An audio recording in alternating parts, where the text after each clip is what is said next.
Bem-vindos. Bem-vindos. Tudo bem? Estamos aqui pela primeira vez, espero que a gente possa vir mais vezes.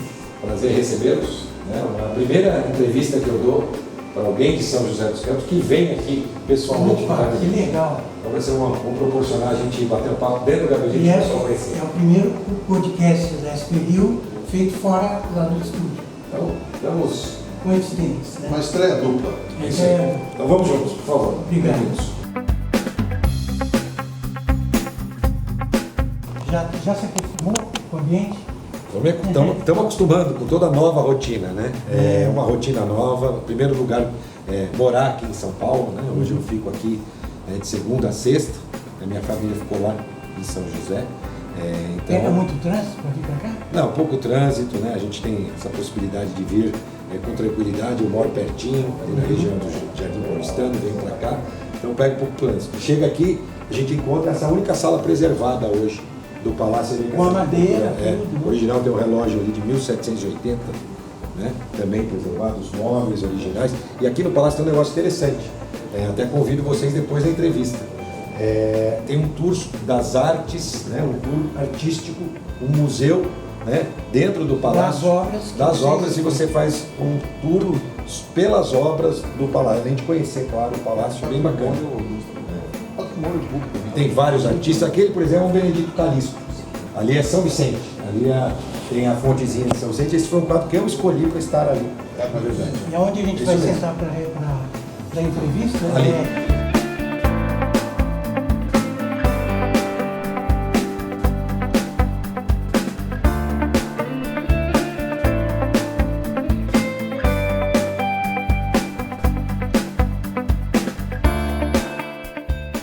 Muito bom dia, a gente está aqui no Palácio dos Bandeirantes, no gabinete do vice-governador Felício. Somos os primeiros jornalistas de São José a entrevistar o vice-governador aqui no Palácio, não é isso? Sem dúvida. E é uma honra para a gente que vem da sua cidade e de lembranças lá quando você ia no nosso estúdio. Agora a gente está aqui no Palácio dos Bandeirantes. Vai participar comigo dessa entrevista o jornalista Elcio Costa. A gente tem bastante coisa para conversar, mas a sua agenda é corrida também, né? Então a gente tem que conciliar as coisas, né? Vamos começar com o seguinte, são dois assuntos que estão nas manchetes dos jornais e, enfim, um é Cracolândia e outro é essa nomeação do senhor para o Conselho Estadual de Desestatização, né? Em linhas básicas, esses desafios, o senhor está esperando que fosse colocado na sua mão tais desafios? Porque os dois programas são fundamentais para São Paulo. São duas batatas quentes, né? Podemos dizer assim. Bom dia, Zé Guilherme. Bom dia, Elcio. Prazer recebê-los aqui. Na verdade, é a primeira entrevista com imagem que eu faço de dentro aqui do gabinete, né, do Palácio dos Bandeirantes. E nada melhor do que dar essa entrevista para a gente da nossa terra, de São José dos Campos. Um prazer estar aqui com vocês. E, de fato, são duas missões que o governador me deu. Ao longo da transição, nós entendemos que era melhor eu não assumir uma secretaria, era melhor que eu pudesse estar um pouco mais solto para ajudar o governador com a nossa experiência de prefeito, né, com a nossa experiência de gestão ao longo dos anos, também de política, ajudar o governador em algumas missões que ele fosse passando. A primeira delas em relação à região central, o que eu costumo chamar, né, de Cracolândia, o nome técnico, né, agora, é cenas abertas de uso. Porque a Cracolândia agora também se dispersou, tem várias cenas abertas de uso, e esse nome serve para outras cenas abertas em outras cidades médias e de médio e grande porte do estado de São Paulo. Então é a missão da população em situação de rua na região central de São Paulo e das cenas abertas de uso também. Agora é a hora do diagnóstico. Eu costumo dizer, Zé Guilherme, Elcio, que se juntarmos 3 especialistas na área, nós vamos ter 5 opiniões diferentes. Mas agora é hora de escutar todas as opiniões. Para a gente. Um consenso, né? Pra gente, eu não sei se nós vamos conseguir chegar num consenso, viu, Zé? Mas nós vamos ter que apontar um caminho e dizer por que nós optamos por esta determinada linha. Mas principalmente fazendo com que haja a integração entre as políticas públicas, entre as secretarias do Estado e ainda do município. Então nós temos que integrar, nós aqui internamente, o município está fazendo essa tarefa, Edson Aparecido está coordenando pelo município, daqui a pouquinho eu encontro o Edson Aparecido, nós vamos no Ministério Público, escutar o Ministério Público, conversar com o Ministério Público sobre esse tema, né? Então, integrar, né? É um pouco parecido para nós de São José dos Campos, para você de São José dos Campos, do São José Unida. Só que o São José Unida era um outro tema, era um tema segurança pública. O que nós vamos fazer agora é São Paulo unida para este tema tão importante, que são as cenas abertas de uso e os moradores em situação de rua. Você, durante a campanha eleitoral, ainda, inclusive antes de você vir ocupar a chapa como vice-candidato a vice-governador, você chegou a falar da Cracolândia e o tema união de forças já era mais ou menos a base do seu raciocínio. Naquela ocasião, você citou o governo federal como um dos possíveis parceiros. Você citou União, Estado e município de São Paulo. Vocês esperam algum apoio, alguma ajuda, alguma sinalização ou precisam da União nesse caso? Elcio, já é parceiro. Nas comunidades terapêuticas tem vagas do governo federal, né? Aliás, Frei Hans, lá de Guaratinguetá, a grande maioria das vagas que ele disponibiliza para a população do estado de São Paulo são vagas do Programa Federal de Comunidades Terapêuticas, além das vagas estaduais. Mas este é um tema, né, que pode extrapolar, de fato, essa situação específica da questão da região central, das cenas abertas de uso. O diálogo vai acontecer em qualquer tema, né? Nós temos outros temas que já vamos falar um pouquinho sobre o PPI e tem uma questão do Porto de Santos, e nós vamos ter uma relação muito republicana com o governo federal, de respeito e diálogo. Agora, uma coisa vai ficar claro ao longo dos anos: quais são as nossas prioridades, o que o governo Tarcísio pretende para o estado de São Paulo e para o Brasil, a forma de governar, como, por exemplo, um governo voltado ao mercado, um governo voltado a concessões, privatizações para trazer investimento privado para o estado de São Paulo, e aí a população vai poder, ao longo dos anos, perceber as diferenças de abordagem nos assuntos. E, claro, vai poder medir aquilo que dá o melhor resultado ou não dentro do estado de São Paulo e no Brasil. Só mais uma questão. Nesse primeiro diagnóstico que vocês fizeram, foi detectada, quer dizer, a piora geral. A gente vê nos jornais, né, uma piora generalizada da Cracolândia, principalmente, como foi mencionado aqui, se atacava a Cracolândia e as pessoas partiam para outros bairros, para outros pontos de concentração. Essa coisa piorou, né, durante esses últimos anos. Olha, Zé, nos últimos meses a gente viu um trabalho efetivo, né, que deu algum resultado, né? E eu tenho analisado experiências internacionais e, inclusive, experiências aqui da cidade de São Paulo. Nós tivemos vários programas que aconteceram ao longo dos anos. Nem todos estão totalmente errados, tampouco totalmente certos. Aliás, se estivessem totalmente certos, nós não teríamos esse problema.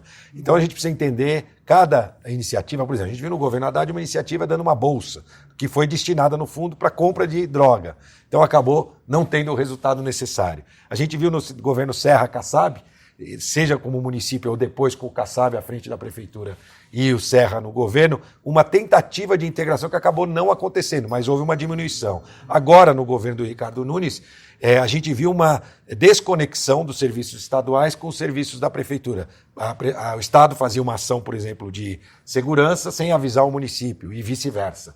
Então, a integração já por si só vai trazer um melhor resultado, mas nós vamos além disso. Nós vamos implementar novidades para os velhos problemas também, novas soluções. E nós estamos trabalhando com novas soluções. Mas só para vocês entenderem, e sem medo aqui de dizer, não existe, por exemplo, nenhum cadastramento dessas pessoas em situação de rua ou dessas pessoas das cenas abertas de uso. É importante entender quantas são, quem são famílias, são crianças. Hoje, uma fase mais de diagnóstico e entendimento do quadro. É isso? Exatamente. E dia 23, pela primeira vez na história do estado de São Paulo e da prefeitura, nós vamos ter o governador e o prefeito dando o pontapé inicial para esse monte de ações voltadas a esse grave problema das pessoas, principalmente as que mais precisam, que naquela região a gente tem essas pessoas numa situação de vulnerabilidade extrema, mas também para aquelas pessoas que frequentam a região central, os empreendedores. Então é hora de escutar. Eu hoje permaneço escutando. Aliás, hoje vou receber também o vereador e futuro deputado Eduardo Suplicy, já estive conversando com Soninha, que é a diretora de Direitos Humanos da Prefeitura, médicos, comunidades terapêuticas, Frei Hans, Frei Francisco, área médica, secretarias de saúde, de desenvolvimento social, Gilberto Nascimento, nosso doutor Eleusis. Ontem tivemos uma reunião, mais uma reunião com os secretários envolvidos. Portanto, é hora de escutar, construir, co-criar a solução e fazer com que ela aconteça, medir resultados, o que também nunca aconteceu. Nós vamos ter indicadores e metas para essas ações, para esse caminho que a gente escolher. Se lá na frente a gente vê que os resultados não estão acontecendo, a gente pode ir corrigindo, mas é importante determinar um caminho e seguir naquela direção. O relógio de mais de 200 anos bateu o quarto de hora, lembrando que nós temos um tempo na entrevista, né? Então eu queria passar para uma outra questão, que é outra batata quente que veio para sua mão, que é o programa de desestatização, não é? O jornalista gosta de falar que é privatização, o governo nunca gosta dessa palavra. São questões estratégicas que vão ser decididas. Nós temos o Porto de Santos, por exemplo, que é uma questão nevrálgica nessa política, que opõe governo federal e governo do Estado, os atuais governo federal e governo do Estado, na solução, e também temos a Sabesp. Como é que você analisa essas duas situações? Como é que começa a rolar essa bola pelo lado do Estado? Olha, primeiro, essa missão tem muito a ver com o que a gente fez em São José, onde a gente fez uma concessão de um aeroporto municipal, a concessão da arena municipal, né? Uma experiência de um município fazendo grandes concessões de equipamentos públicos. Parte delas, inclusive, com o apoio do então ministro Tarcísio e hoje governador Tarcísio, que foi quem nos cedeu o aeroporto para que a gente fizesse a concessão. Então, eu tenho essa experiência, nós criamos um PPI do município. Aliás, nós temos também a concessão da usina fotovoltaica. O prefeito Anderson deve entregar essa usina agora, nos próximos meses, que vai abastecer 30% da economia, ou melhor, 30% do consumo dos prédios públicos de São José. Várias ações nessa área de PPI. Por isso, o governador Tarcísio entendeu que eu posso ajudar, contribuir, essa é a intenção, eu sempre vou estar à disposição dele para contribuir. Nós temos o Benini, que é um craque, foi quem comandou a concessão da Dutra, né, a maior licitação de uma rodovia da história do Brasil e uma das maiores do mundo no ano passado. Então tem experiência, a Natália, nossa secretária de infraestrutura. O meu papel é presidir o conselho, e a gente tem, se esqueceu da EMAI também. A EMAI deve ser a primeira, a gente sempre começa pelo aquilo que é mais simples, né? Nessa estratégia você falou sobre privatização, mas ali o PPI também envolve concessões, né? As novas concessões e até aquelas que já estão em andamento. Então, essa é a minha missão, apoiar esse time que está fazendo um grande trabalho. A questão do trem intercidades está incluído aí, né? E deve começar por Campinas, São Paulo-Campinas. É a primeira obra efetiva, com concessão e obra que vai acontecer ainda ao longo dessa gestão. E projetos do trem intercidades, aí projetos para São José e para a região de Sorocaba também. Além disso, EMAI, você falou de Sabesp e Porto de Santos. Então, vamos falar primeiro do Porto de Santos. É clara a posição do governo do Estado. Até porque a equipe que está aqui foi a equipe que desenhou. É isso que eu falei, né? Na realidade, quem planejou a questão do Porto de Santos no governo federal está hoje no governo do Estado. Exatamente. Só que agora a posição de lá de cima é antagônica. Mas para nós é muito claro de que a privatização do Porto de Santos trará um grande resultado, não só para a Baixada, para o Brasil, diminuir o custo do Brasil, geração de emprego, problemas da famosa travessia seca Santos-Guarujá, onde a gente vai ter a oportunidade de poder resolver esse problema. Então, nós acreditamos, o Tarcísio vai continuar defendendo a privatização, se ela não acontecer... A gente viu o governador com o presidente Lula, né, defendendo justamente a concessão do porto, né? E a gente tem visto que há, né, como o Elcio diz, um ministro que cuida dos portos, o Márcio França, que tem uma posição contrária, né? Mas há dentro do governo ministros que, pelo menos, não abrem o braço para discussão, né? O caso do Rui Costa, né? Você está correto, Zé. Inclusive, você pode perceber que na primeira lista de interrupção do processo de desestatização não consta o Porto de Santos. constam várias empresas, mas o Porto de Santos não está naquela lista onde o governo já disse, olha, aqui pode parar o processo. Pode ser um elemento para essa pacificação? Pode ser um elemento para a melhoria dos serviços para a população do Estado de São Paulo e para o Brasil. Né?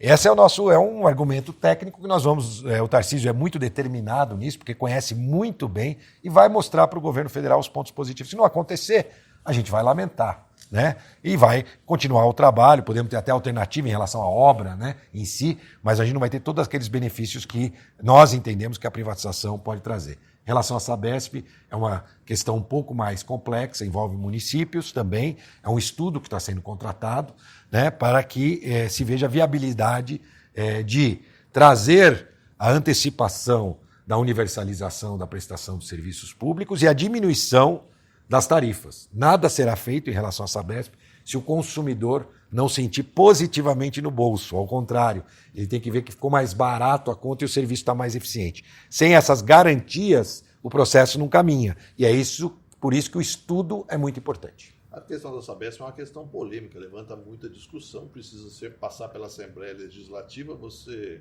acredita que esse processo vai ser longo e doloroso ou ele pode ser cumprido de um prazo mais ou menos curto, dentro da política, né, de 1 ano, 2 anos? Não é um processo simples. Agora é a hora do estudo, a contratação do estudo, com a decisão do estudo, serão dados próximos passos. Eu acho que esse estudo que vai apontar bem essa questão e vai servir de convencimento para os demais atores. E como eu disse, não é só a Assembleia, as próprias cidades. Hoje os contratos com as cidades são muito importantes nesse processo de concessão. Eles são um ativo da Sabesp. E é importante. Talvez um ativo mais importante. Então, tudo isso precisa ser equacionado dentro de uma futura possibilidade de privatização da Sabesp. Um dos assuntos que o governador tem levantado com prioridade é a questão de segurança. E, ultimamente, se falou muito da nossa RM Vale, que tem um dos piores índices do Estado, né?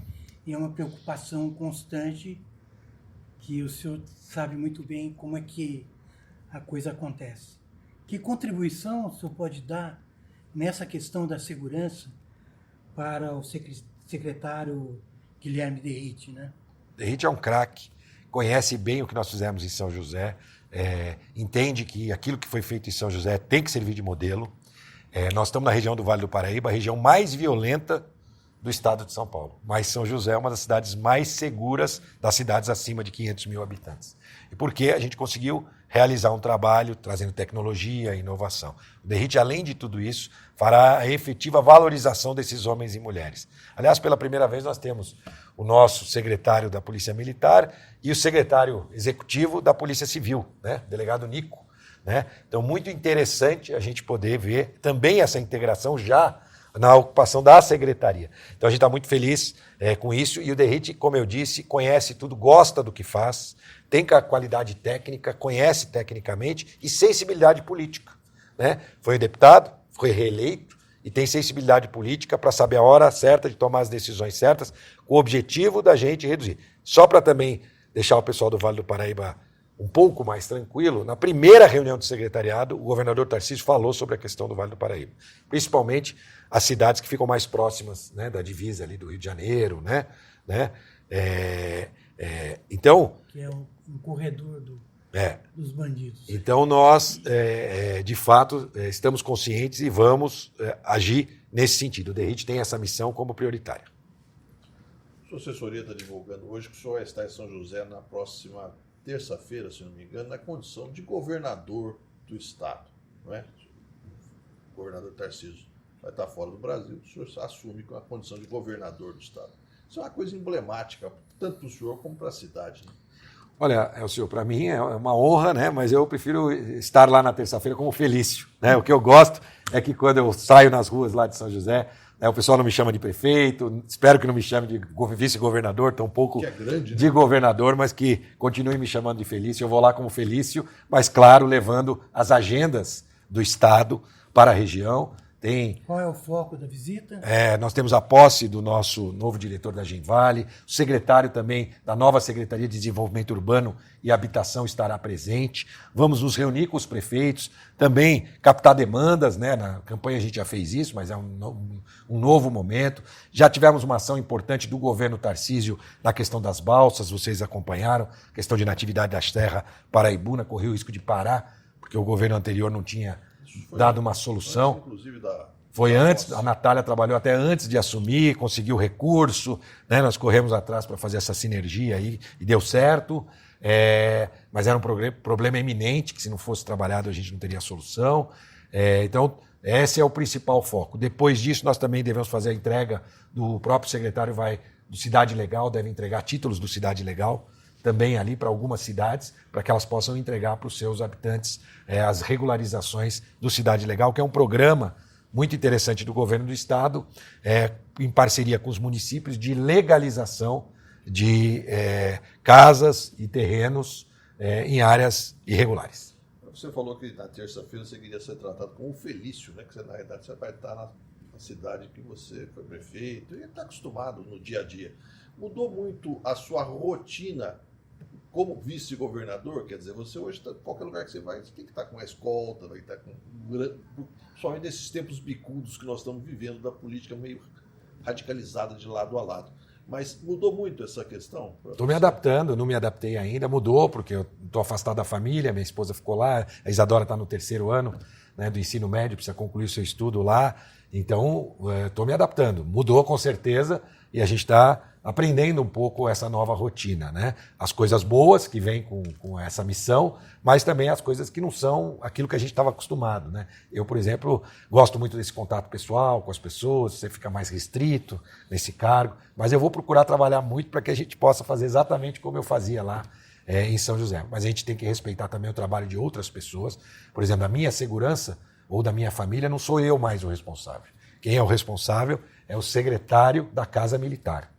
Se acontecer alguma coisa comigo, com a minha família, ele responde por isso. Então a gente tem que respeitar esse trabalho que a Casa Militar faz, porque a Casa Militar tem a responsabilidade dessa segurança do governador, do vice-governador e da Defesa Civil também, né? Então a gente tem que se adaptar a isso. Eu estou aprendendo um pouco ainda, Elcio. Confesso que tem algumas coisas que ainda não me adaptei. Quem você trouxe para contribuir com o desempenho aqui do seu papel aqui no governo, lá de São José? Olha, diretamente no gabinete, nós temos as 2 secretárias que já estavam aqui e permanecem as mesmas. Depois eu tenho a minha chefe de gabinete, que é da região de Taubaté, a Tainá, que é da região de Taubaté. A Valéria, que cuida da parte de imprensa, permanece cuidando da imprensa, né? A Tainá, na verdade, não é de São José, mas eu tive a oportunidade de conhecê-la também na campanha, né? Essa é a equipe, a Gleuda, que nós trouxemos para essa área social, que é quem está me dando assessoria nessa área voltadas à questão do álcool e drogas, né? E devemos compor com mais 1 ou 2 pessoas, mas não existe aqui uma República de São José. Já basta o governador, o vice-governador, nós temos o secretário de Justiça também, que morou lá como promotor, né? Então, a República de Taubaté é o governador e o vice-governador. E vocês que estão aqui hoje?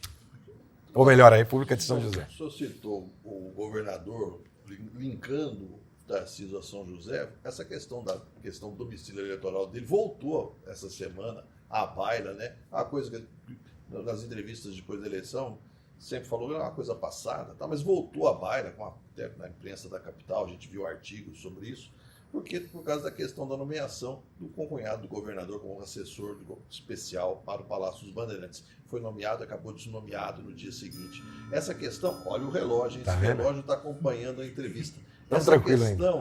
Essa questão, pelo jeito, então, ela não ficou no passado, ela vai sempre voltar do domicílio eleitoral. O Maurício tem qualificação técnica, o governador trouxe para o governo e percebeu depois que não podia fazer, recuou. E olha, uma coisa o Tarcísio mostra, né, com muita clareza, ele não tem nenhum compromisso com erro. Se ele erra, ele vai lá, volta atrás. Foi assim na Secretaria das Pessoas com Deficiência, né? Ele entendeu que poderia está anexada a outra secretaria, com a sensibilidade dele ele percebeu que não e voltou atrás. Eu acho isso muito importante, essa humildade, capacidade de escutar, e nesse caso ele percebeu que tecnicamente havia um erro e voltou atrás. Então hoje o Maurício, infelizmente, porque tem qualificação técnica, não faz mais parte da equipe. E nessa mesona bonita aqui, a equipe vem toda semana, como é que é? Olha, a gente, na verdade, todo dia. Aqui a gente agora está juntando outras secretarias, né, para essas missões, então sim, mas eu continuo e permaneço fazendo aquilo que eu sempre fiz à frente da prefeitura. Eu gosto muito de ir nos locais, né? Eu já tive a oportunidade de conhecer equipamentos públicos na área de saúde na região central, já tive na Cracolândia, eu já tive no Centro Helvétia, eu já tive no equipamento que chama Cratode. Agora, ontem, mais precisamente, eu fui a Santa Rita do Passa Quatro, verificar um equipamento público que cuida da área de álcool e drogas ali, que chama CAIS de Santa Rita do Passa Quatro, né? Tive lá pessoalmente. Porque essa experiência da Cracolândia, né, vocês podem levar para o interior, né? Sem dúvida, as Essa experiências ideia. exitosas aqui, e a gente vai criar uma metodologia que vai servir para a parceria com outros municípios, né? Existe sim essa determinação, inclusive, não é algo desconexo. Ela começa com um caminho aqui que depois passa a ser modelo para as outras cidades nas cenas abertas de uso. Então eu gosto muito de estar. Eu tive na Secretaria de Saúde, já tive na Secretaria de Desenvolvimento Social, então mais do que eles virem aqui, eu gosto de estar lá, ainda que como vice-governador, talvez tenha protocolo, essas coisas, mas quem me conhece sabe que eu não gosto muito dessas coisas, o que eu gosto é de poder usar um pouco da minha capacidade de trabalho para poder transformar a vida das pessoas, principalmente aqueles que mais precisam, e estou fazendo isso em conjunto com esse grande time de craques que o Tarcísio montou de secretários. O ano começou quente, né? A gente sempre acha que o ano começa otimista, de repente, num domingo acontece aquilo lá de Brasília, que foi todo mundo tentando entender ainda direito o que aconteceu, busca de um lado, busca do outro, montando esse quebra-cabeça. Como é que você viu o que aconteceu em Brasília nesse domingo? E que reflexos você, que é um cara político, que é experiente, como isso vai refletir na vida do país e do próprio Estado, né, ao longo do ano, ao longo dos próximos meses, pelo menos? Eu me manifestei logo no dia, né, repudiando aquele tipo de atitude, vandalismo, depredação, né, fiz a minha manifestação clara. Lembra, inclusive, aqueles vandalismos e depredações do MLST, do MST, né, que a gente viu acontecer também lá dentro do Congresso ou em alguns ministérios do passado. Direita ou esquerda, a minha posição vai ser sempre a mesma. Né? Vou repudiar esse tipo de atitude.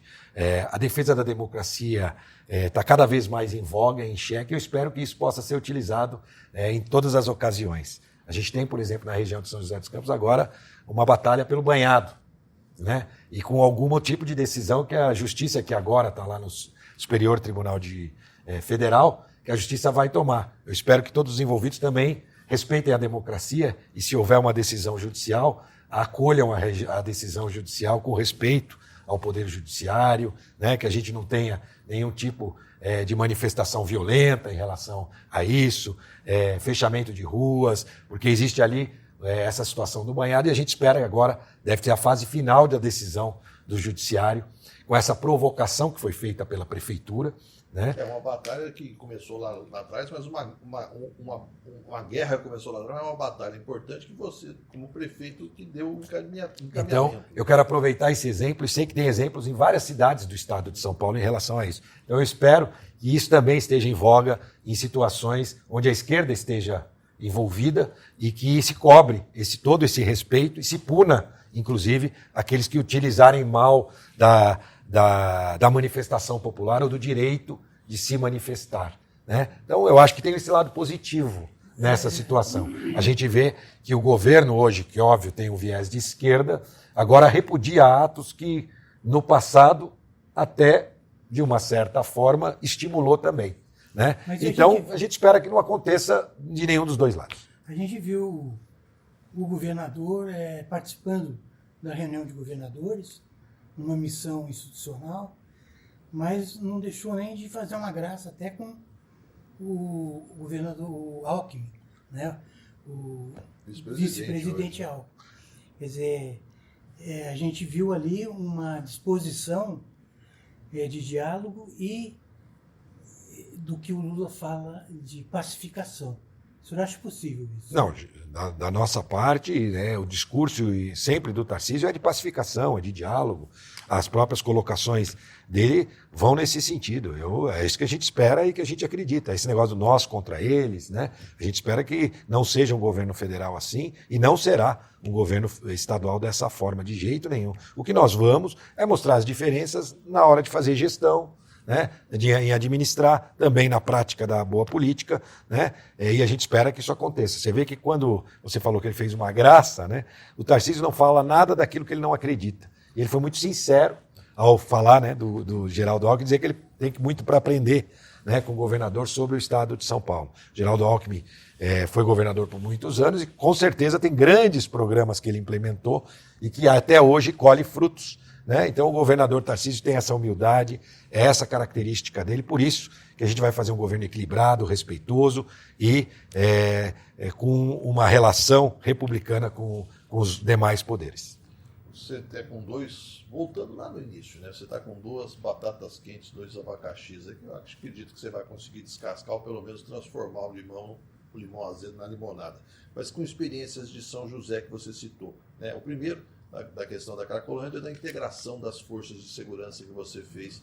Logo quando você assumiu a prefeitura, ainda, eu vou chutar errado, 2017. Tá certo. E outra coisa que você falou foi o programa de desestatização que você fez também na prefeitura de São José, com aquele grande PPI. Que outras experiências, de repente, desse seu passado como prefeito de uma cidade grande como São José, podem vir a ajudar no dia a dia ou em programas do governo? Olha, Elcio, a gente, na verdade, procurou dentro de São José trazer novidades e inovações que podem ser utilizadas. Mas existem coisas boas feitas em muitos municípios do estado de São Paulo. Eu tive a oportunidade de visitar e teremos a oportunidade de continuar visitando. Mas a gente pode citar, por exemplo, a questão do projeto Observa, que é um projeto de monitoramento por satélite. É um projeto que pode ser reproduzido no ponto de vista de todo o estado.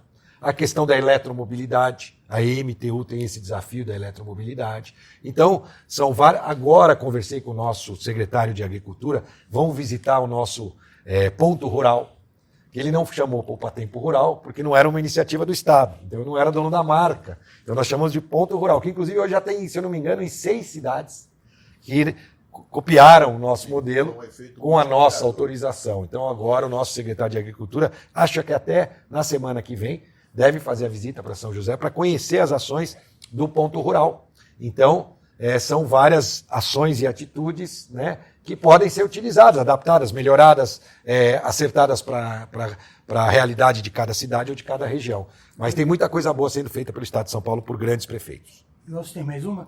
Mais uma pergunta exatamente pela desestatização. Na área de transporte, o que se vislumbra nessa questão de desestatização?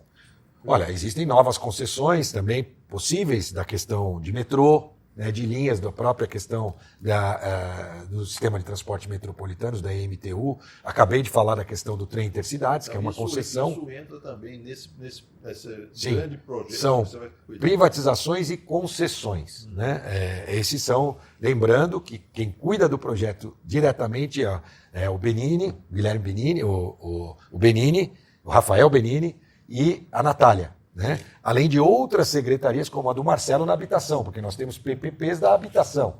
Então, mais uma missão que junta várias secretarias, né, para que a gente possa contribuir com um pouco da nossa experiência e, na verdade, aprender. Esse tema, por exemplo, que a gente, voltando a falar do tema da questão de drogas, né, e da questão da região central, é um tema que eu estou aprendendo muito, né? Escutando todos os dias. A mesma coisa vai acontecer em relação ao PPI. Nós vamos aprender com a experiência de todos esses craques do time do Tarcísio e poder escutar a sociedade, escutar o mercado para poder lançar bons editais, sejam de concessões ou de privatizações. Muito bem. Chegamos ao fim. Agradecemos a hospitalidade. Né? Foi muito bom estar aqui, né, Elcio? Muito bom, desejando inclusive boa sorte na sua gestão e a gestão do governo do Estado que influencia na vida da gente. E quando for para São José, a gente está lá no nosso estúdio, portas abertas para ouvir as ações quando começarem para valer. Vou retribuir a visita, pode ter certeza. E terça-feira estamos por lá. Terça-feira está por lá. Muito obrigado, Feliz. Obrigado, Feliz. Obrigado, José. Obrigado, um abraço a todos.